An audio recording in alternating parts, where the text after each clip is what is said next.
Saudi আরব এক স্বাধীন রাষ্ট্র, যার নামকরণই হয়েছে শাসক পরিবার আল সৌদের নামে।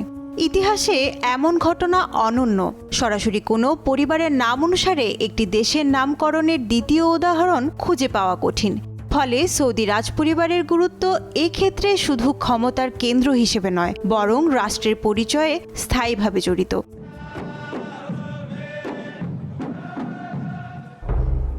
সৌদি আরবের রাজপরিবার হাউস অফ সৌদ মধ্যপ্রাচ্যের রাজনীতি ও ক্ষমতার ইতিহাসে এক প্রভাবশালী নাম। প্রতিষ্ঠার সময় থেকেই সৌদি রাজপরিবারের কেন্দ্রবিন্দুতে ছিল দুইটি বিষয়: ধর্মীয় আদর্শের প্রতি আনুগত্য এবং আরব উপদ্বীপের গোত্রভিত্তিক ঐতিহ্যকে কাজে লাগিয়ে ক্ষমতার পরিসর প্রসারিত করা।